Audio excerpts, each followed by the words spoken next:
that was a new thing. A two drive death march with an onside kick in the middle.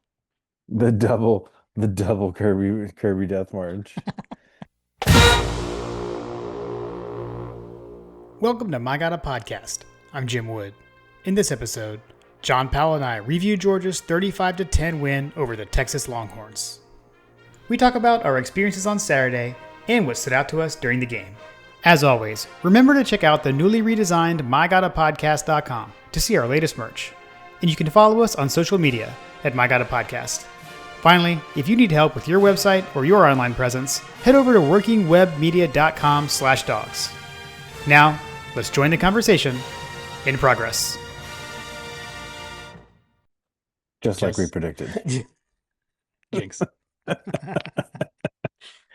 Uh, the eyes Uh, of Texas are bawling, crying, yeah, I guess they're crying. screenshotting phantom holds, screenshotting all sorts of things. Yeah, Screenshot. They're definitely screenshotting a low cut shirt from a young lady in the stands. yeah. I was totally having been there. I was totally unaware of that, but ha- have heard about that multiple times now. Um, yeah. The Emmanuel Acho complaining about pass interference was kind of funny. Although I guess after the game he was more just like we got crushed, so he finally came around. I mean, it has to be said, the post game shenanigans have been kind of crazy to see, but also like quite delicious. Hmm. Like the delicious, sweet, salty tears are made even better by the responses that you're getting from, you know, Sark and the players. Like it's almost like I keep hearing all of this rationalization and justification for like, we didn't really get beat that bad, kind of stuff. Like, we only ran three offensive plays. Like, what do you expect us to do, kind of thing. And I'm like, bro, you just made it sound even worse. That one was that was wild. Like I saw that quote today. It's like, well, the reason they scored 21 straight points is because we only ran three plays. Like, well, like run more plays, get a first down, like recover an onside kick. That was interesting. Or, Um, play defense.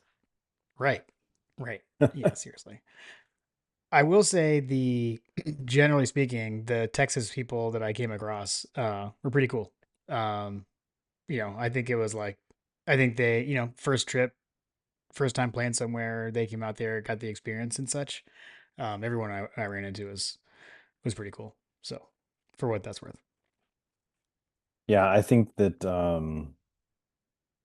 based on what I've seen, it seems like that they were pretty cool. yeah.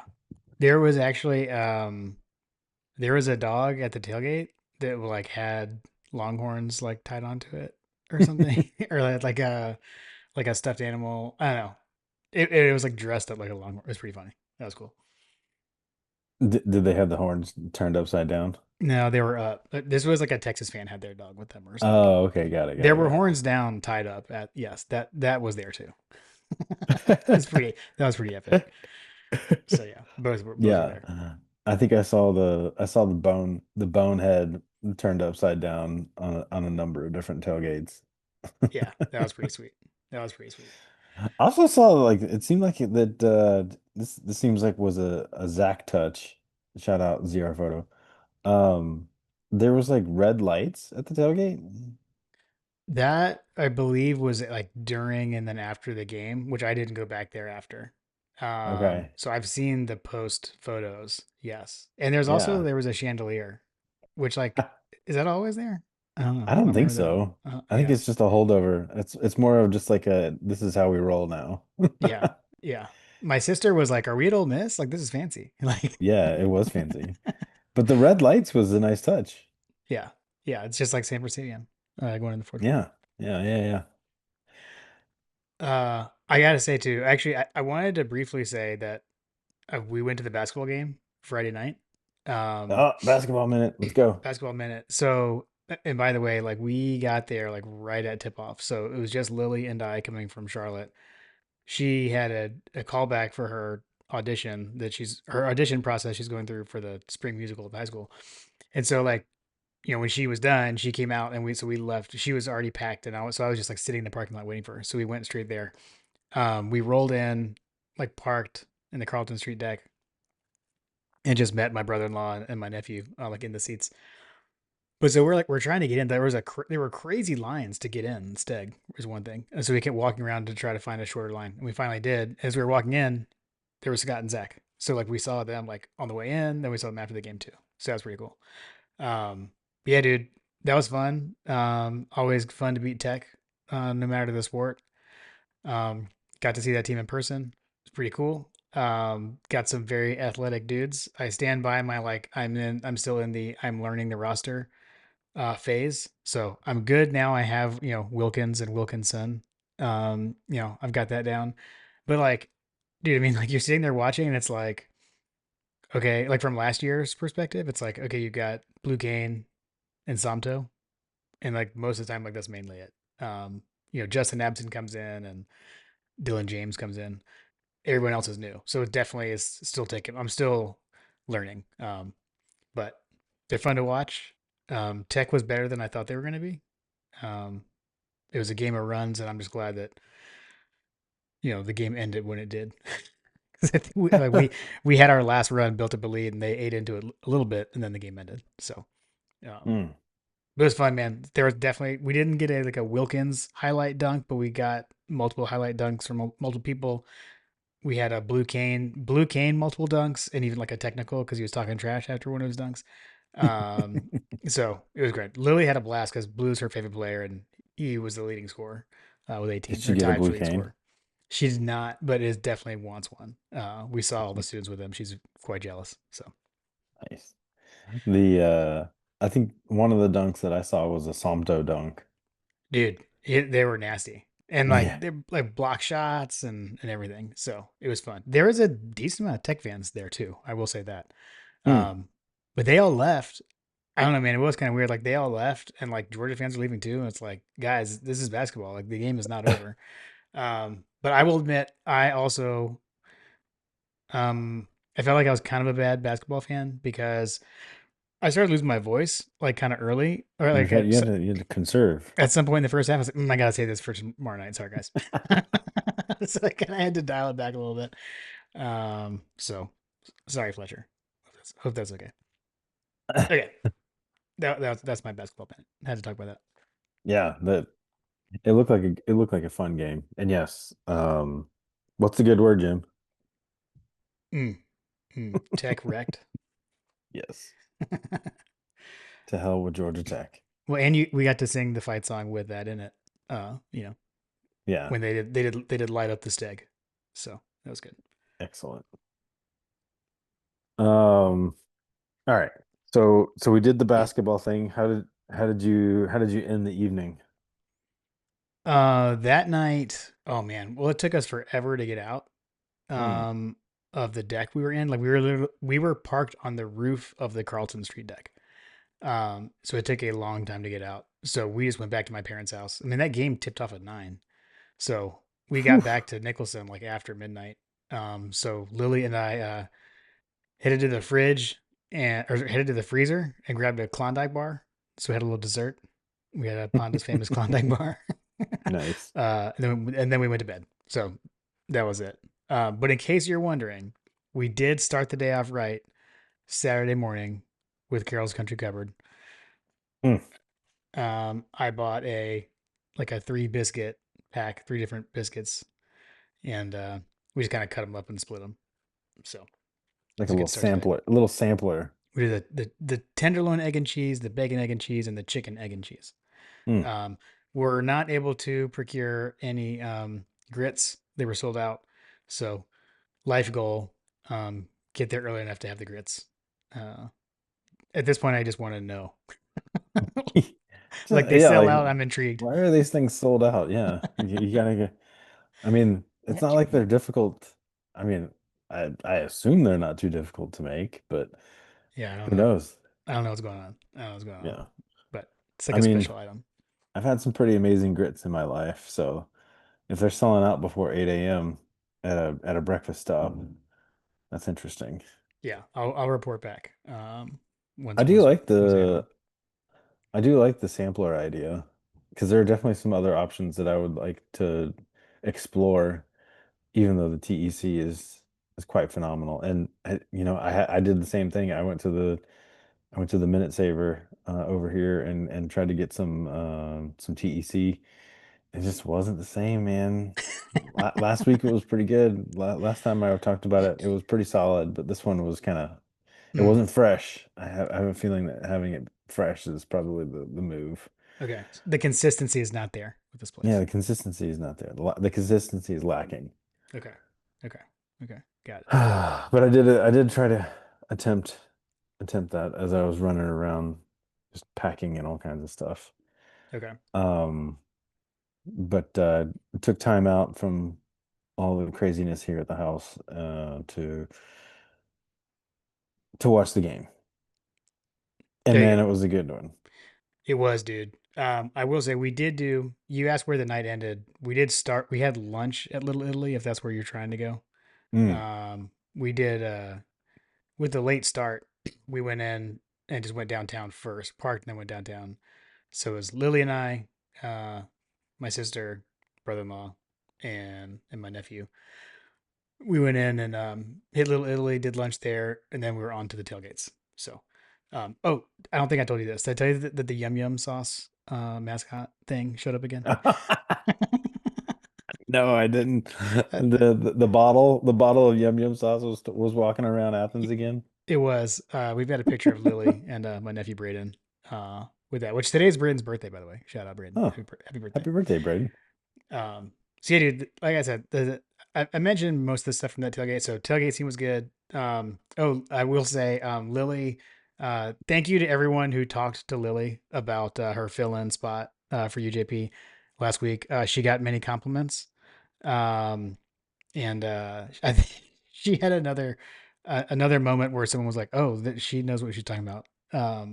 She was like commenting to someone else like that she didn't know like about, or someone was saying something about a replay scenario in like a game that was on at Morris Hall tailgate. Mhm. And Lily was like, "Well, I don't know. That just doesn't look like that there's a like that it's clear and obvious to overturn that." And they like did a double take and was like, "Whoa, like what's going on?" So that was good. Lily, certified ball knower. Certified. So that was pretty funny. But yeah, dude. Then we had a blooper sighting at Hug Dogs. Apparently Amazing. Hampton made that happen. Was my understanding. So that was pretty sweet. That's Um, hilarious. and then Yara, I'm so sorry that I missed your message. I'm like so bummed that Yara and I were not able to meet up. So go listen to Chapel Bell Curve.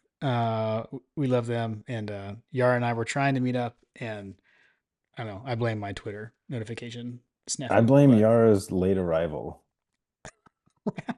Worse, uh, worse than the teenagers. I'll say I was also Josh and I were texting. We were trying to meet up too.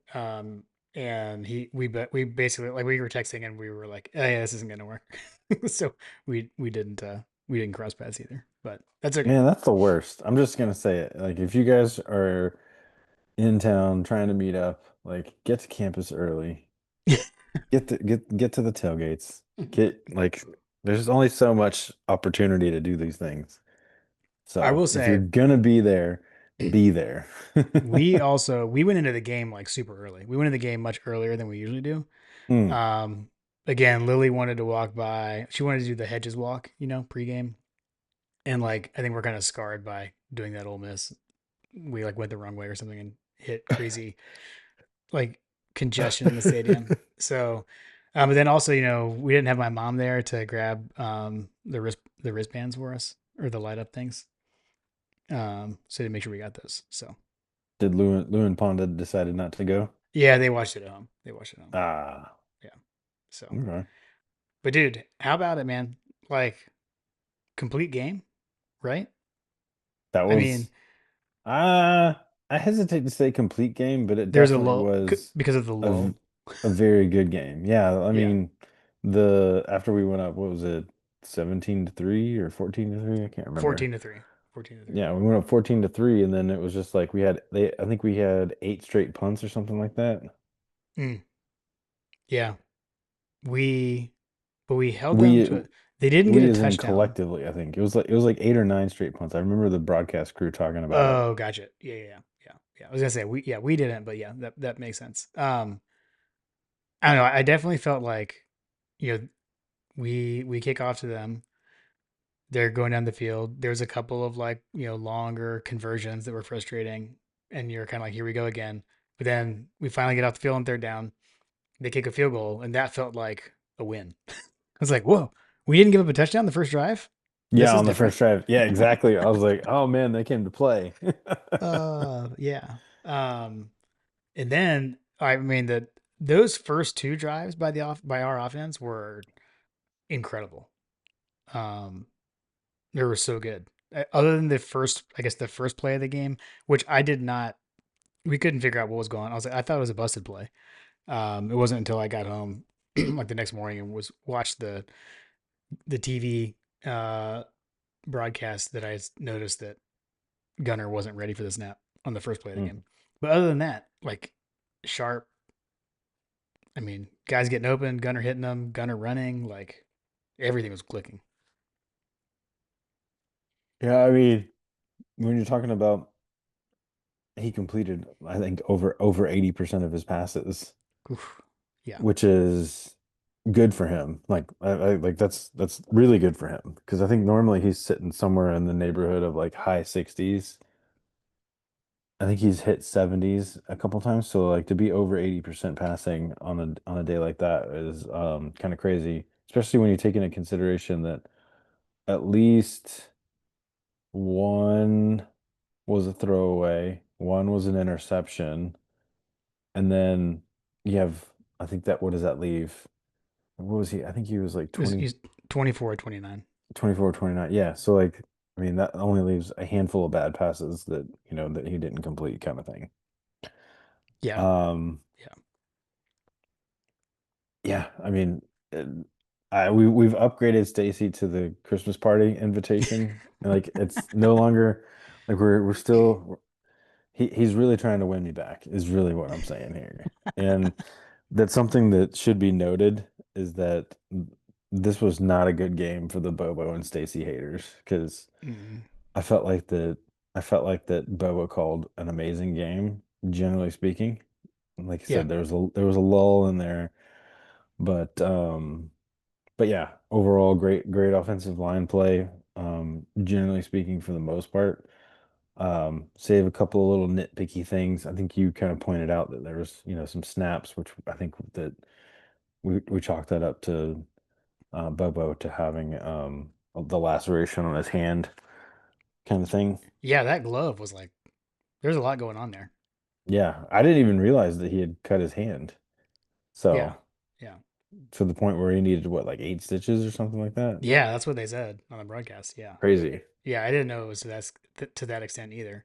Um, but yeah, dude, how about like, I mean, also like Noah Thomas coming out party? Like, is that fair to say?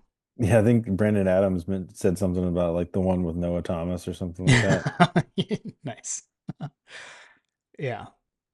I mean, that first one, that first touchdown pass, like that was coming right at us where we sit. I mean, we saw it like way ahead of time. I was like, oh, he's open. um, I mean, it looked like it was pretty good coverage on the broadcast. I didn't really see from behind the play develop or anything like that, but it looked like it was pretty tight coverage. It was a good catch. I'm yeah, glad to see that they are finding alternatives to Zachariah Branch when they need a completion. Dylan Bell, Zachariah Branch, Noah Thomas. I think that's a great three-headed monster for us yeah, as we approach the rundown here. yeah, yeah. No, I definitely agree. Trying to think on that on our second offensive drive, I think the wild play to me was there's a pass to Branch where like he caught it past the sticks and then he like ran backwards. So it was kind of like one of those like no yes moments where it's like, oh, you're going the wrong way. Like he came back like this side of the first down marker, but then he's just Hmm. so fast he just like ran around everybody. Yeah, yeah, He just yeah. took off. And like I don't know, like I thought he was gonna score. Obviously didn't, but I think that um he on one of them. I think that, and this is something that happened a couple of different times. You want to talk about like areas for improvement, that kind of thing. Um, I think that I've noticed him do this a couple of times where when he catches the ball, he is gunning for the middle of the field as opposed to like there was one play where I think that if he bounces it outside, Noah Thomas has a guy like that he's blocking down, and I think that he could run around that guy. yeah. I just would have liked to have seen him bounce it outside kind of thing, as opposed to just keep going towards the middle, which is going in the direction of the defenders, as opposed to going away from the defenders into the outside. I think we're talking about the same play. I think. Yeah. Yeah. Because I remember when again, like rewatching it with my dad, we're sitting there watching. I was like, oh man, I was like, I think if he goes outside right there, like at the end, it's like he Yeah. cut across the middle, which is good, but then at the very end, it was like inside or outside, and I feel like if he went outside of Thomas, he would have scored Hmm. or could have. Yeah, I think Um, he could have scored for sure. yeah, yeah, Um, there was that play that was good. I think that in the fourth quarter after the onside kick, which holy cow. let's talk about that. For I sure. yeah, let's talk about that for a second. Let's come back to that. Let's come back to Okay. that. But after the onside kick, I feel like that our run game suddenly came alive and we started just gashing them for 10, 15 yards apiece. Yeah, dude, like the first, I mean, the first play after it, Nate Fraser just like ran right up the gut, and it was just like trucking guys. Yes. So I totally agree. I mean, I don't know. I kind of chalk part of that up to, I mean, that drive right before was pretty long, too. Hmm. So I mean, it was like I think what those possessions. I mean, we had the ball for like 11 minutes or something across the Hmm. two drives. So that was a new thing. A two drive death march with an onside kick in the middle. The double Kirby Death March. I mean, they had negative yards in the fourth quarter until with about like 4:20 left, something like that left in the game. They were a negative yardage. Yeah. I okay, so let's talk about just that whole sequence, right? Because I think the other thing to point out here for me is like how well the defense played. Like there can be like individual plays where they make got a play and like, oh, how are they so open or whatever. But like, holy cow. I mean, the only touchdown was on a short field because of an interception, which Mhm. I would say that was very uncharacteristic of That Gunner. was a very uncharacteristic miss from Gunner for I mean, sure. like it was he threw it in the middle of three guys behind the receiver. Like I don't know. I don't know. He definitely forced. That was his impression of Stetson Bennett, like just trying to gunslinger it. Yeah, yeah. But so then they score a touchdown on the short field. But then they didn't. I mean, they didn't see the ball again for like I said for I believe roughly 11 minutes. Um, that drive. So they score. It's 14-10. It felt like we're the better team all night. Like oh my gosh, now it's 14-10. Like what's happening here? And then the following drive. That drive included two fourth down conversions. The one that was a beautiful play and like, dude, I formation is back, by the Yeah, way. yeah, yeah, Like, yeah. When, I was when I like, saw Gunner, when I saw Gunner run up to the line, I was like, "Oh snap! Here we go!" we are so back. We are so back. Like Josh McCray fullback. Oh my gosh, I love it so much. And so like, but then we fake the handoff to Josh McCray. Hmm. And then like roll out in the pass to Chauncey, which by the way, how about Chauncey getting so involved in the passing game? Like, I feel like that. I mean, I know we've thrown to him a little bit, but that was quite effective. Um, I don't know. That was sweet. Then we get into another fourth down, drop him off sides. And drop off pass interference that for some reason the flag was picked up. I still don't understand I that. still I don't don't, understand that. Yeah. yeah, seemed like the broadcast didn't understand that either. But then right after that, uh, again, sorry to the Bobo haters, but beautiful play design where Oscar Delp's motion confuses the man coverage, and basically both corners or the corner and the safety or whatever or slot guy, they both go with Delp, and um, he's just wide open.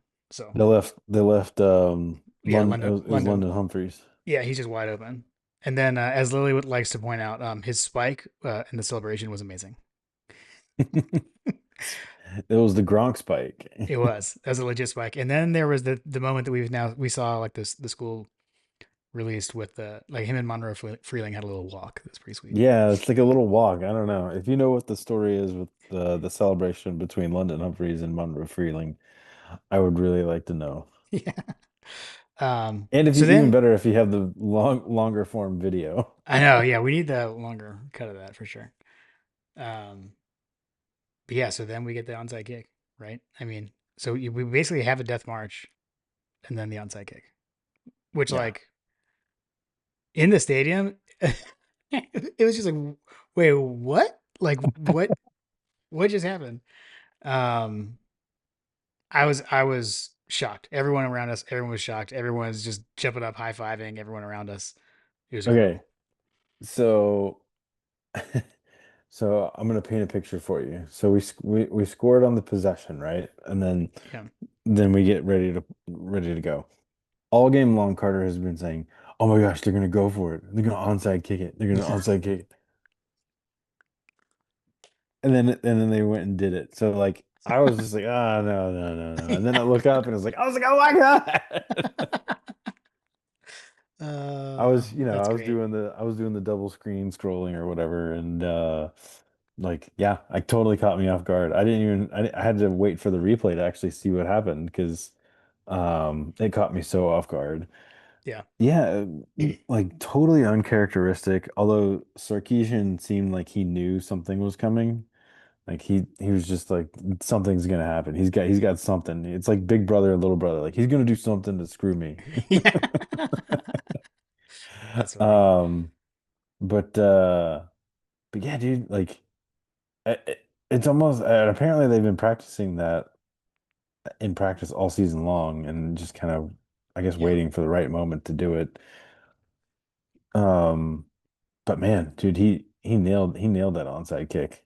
I And mean, it the was thing perfect.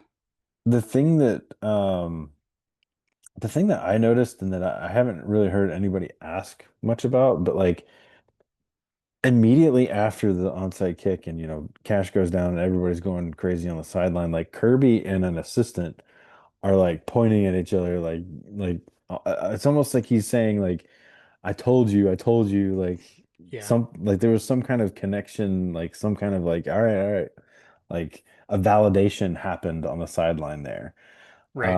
of something that I feel like that they must have seen in the film or seen in their tendencies or seen in their preparation or whatever that precipitated them to just bust that out at that specific moment. Yeah. Um, Perfectly Yeah. kicked.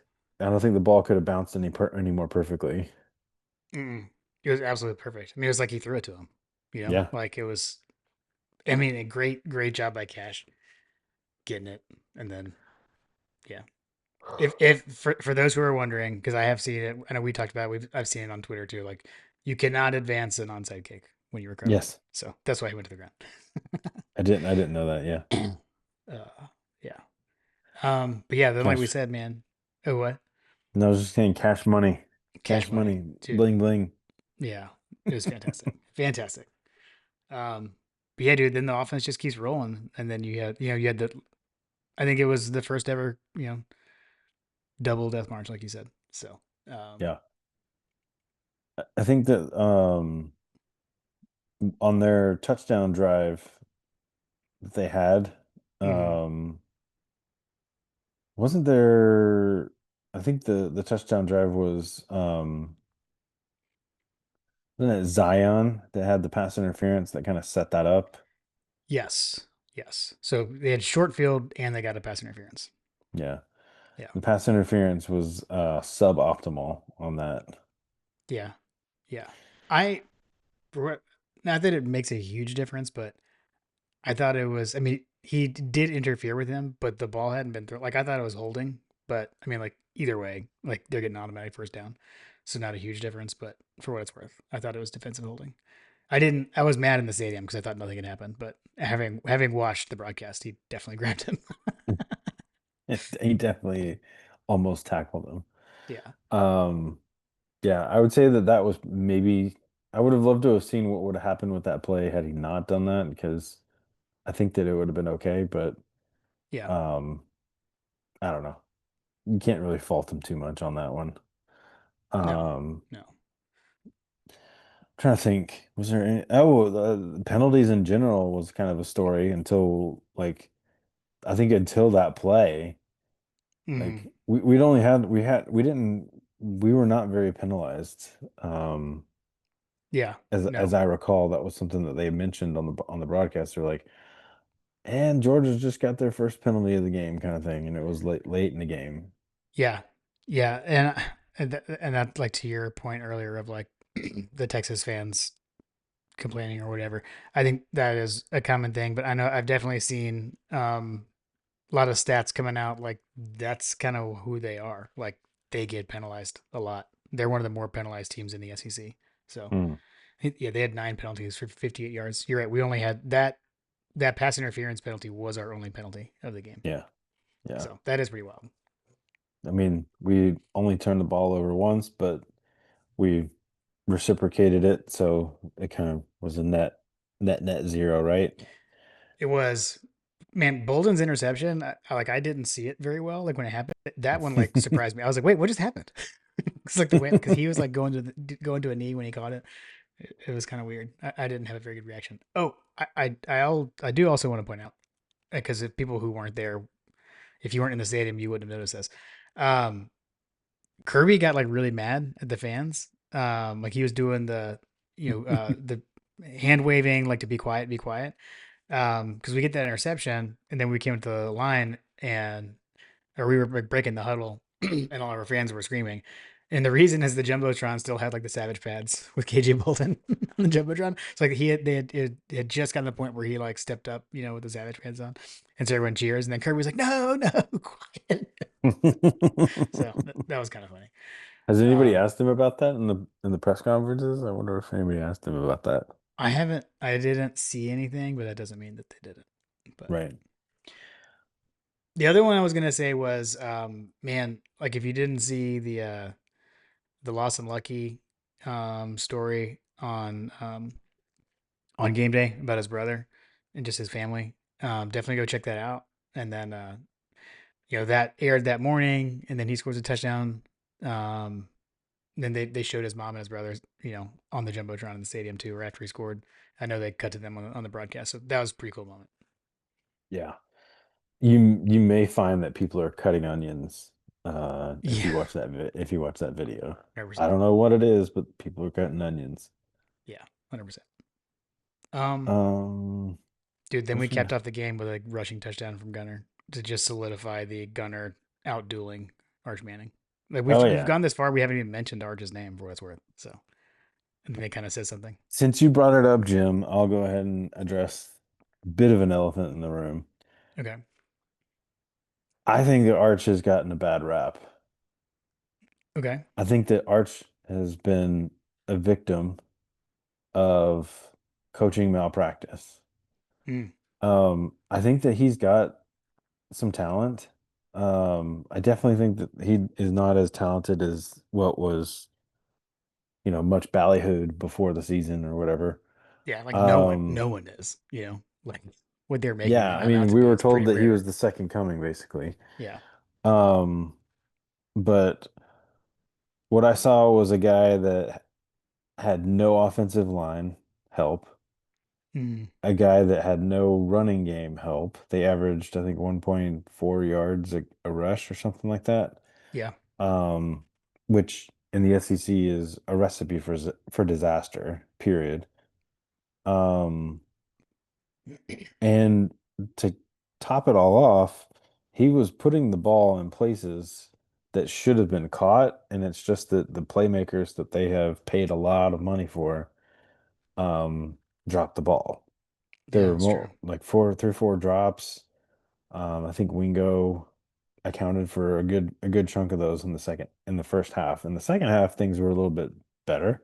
Mm, Um, they were a lot better. But I'm just saying that that first half, man, he was left to fend for himself, kind of thing.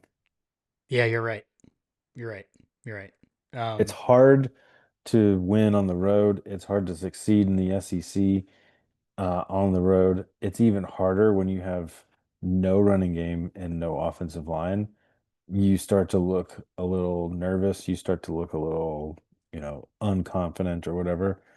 Um, and you have games that people kind of question the validity of your recruiting status. Whereas had some of those plays gone a different way, we might be having a different conversation about how good, Arch did or didn't do in this game. Yeah, yeah, for sure. I mean So the touchdown that they did score was actually like that was a really good play. It was a really good throw. It was a really good catch. So yeah, it's like that stuff is there, but hats off to our defense, man. Came to play. yeah, What sacked him? What 3 times? yeah, we came to play in the fourth quarter for sure. Yeah, yeah, And that's what Kirby said. He said that that's like a DNA trait, right? Like that's what we do. We're going to win the first quarter. We're going to impose our will in the fourth quarter and make them want to quit. And it felt like they quit. I know, uh, shout out fraternity brother Matthew McConaughey, but he left early too. He left dude. before he pulled the egregious sin in the Wood family. He left early before the That's game ended. that's funny. Yes, he did. He did. Dude, how Um, about speaking of leaving early, I'm sure he had a flight to catch that was out of Ben Epps, but hey, maybe he was someone that was diverted because apparently some of those planes were pretty substantial coming into town and they ran out of parking at Ben Epps Airport. oh wow, I didn't hear about You didn't hear that. about it? Okay, yeah. So they were diverting people away from Athens Hmm. because the airport could not take any more landings, Yes, basically. got it. And Gotcha. so they were diverting traffic to some of the other regional airports that are nearby or whatever. So I don't know what people did. I'm assuming that they probably called up someone to take them to the game. But yeah, they shut down the airspace in Athens because there was too much traffic that had parked. Interesting. Interesting. Uh, um, I don't know. I don't know. I have much else to say other than yeah, Gunner was awesome. I guess let me ask you this: was that his best game? That was his best game. I Yeah, mean, hands down.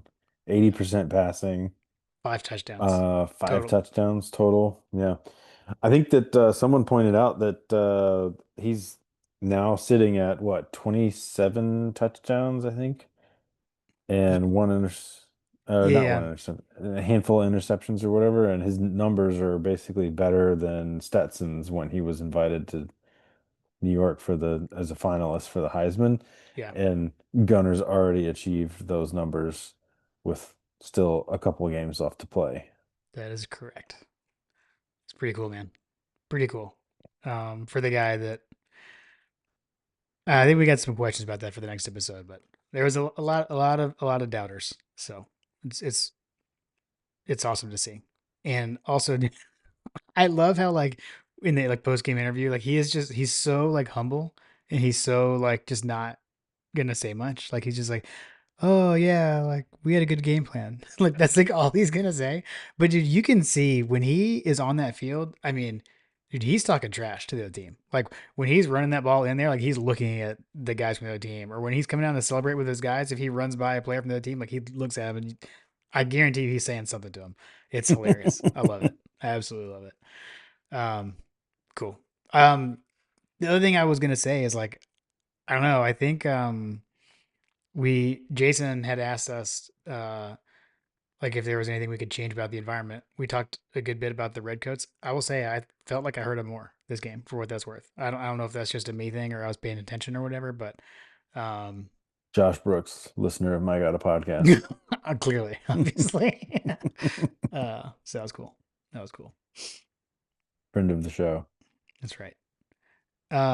Here, let's hit coaches let's recap coaches stuff uh quickly. So let's see. You got me this week. So you're keeping chopping. You went 5-2. I went 4-3. I think you're like 3 picks back of me at this point on the season. So, uh, just keep chopping, JP. and then About to sneeze. Sorry. oh, you're good. You're good. Yep. Just keep chopping, baby. You got me in the pick'em games too. So you just beat me in everything this weekend. So well done, and shout out Coach Trill for doing all those for us, and it was good to see you on Saturday. I Georgia'd you. Okay, I thought I was pulling away, but it turns out you're hard to kill in Coach's over-unders. We win the we dominate the fourth quarter. Too good. There's probably some strategery that's approaching because we're getting to the end of the season. Oh yeah, yeah. Hasn't been lost on me. Good times. Cool. All right. I don't know. You got anything else on this one? No, I mean tailgate was great. From what I've gathered, bummed that I wasn't there. Sorry to miss everyone. Um, yeah, I think that I think it was a great atmosphere from everything that I saw online, and the fans were engaged the whole time. The Yeah. I mean, golly, dude, this version of Georgia is would be untouchable for anyone. Um, Yeah. I think that we're peaking at the right moment, and the only thing that I'll say that I did not spark joy was seeing Bowens go down and CJ Allen, which by and large sounds like both of them are going to be okay, Yeah. um, but you never know. Like they could Right. just be saying that, and you know, hyperextensions have a way of being difficult to treat. Is my takeaway. week to Um, week to week is the yeah, kind of stuff we're hearing. Is not what the I'm hopeful kiss of death, but still right. week to week. Yeah. Yeah. Um, but yeah, I'm looking forward to having a bit of a bye week this week. We do have a game. We'll face Charlotte, and you and I are going to talk about that here coming up. Yeah. Um, but yeah, I think that we've got a nice week to get right and get ready for a push. I mean, shoot, there's a non-zero chance of us getting into the SEC championship game still. I know. I think maybe in our Charlotte preview we'll carve out a little time to talk about that. Alabama losing opened that door back up. So Okay, there are freaking multiple Alabama. ways, including even if Bama and A&M went out, there's still a chance. It's an outside chance, but it's still possible. So yeah, All right. Well, I'm glad that you guys had fun. Bummed that I wasn't there, but I'm sure you poured one out for me. well, and like I said, where is JP is the new Are You from Dog Son? That was Oh man, I'm hoping uh, to I'm hoping to make the Charlotte game because uh, I do have tickets to that game and have been planning to take a child. Not sure which one at this point because the one that I was going to bring apparently has a sleepover, and sleepovers are mm, way better than going to Georgia games, Jim. right, right. Uh, too funny. But yeah, so we'll reconvene and talk about Charlotte and go dogs. Go dogs.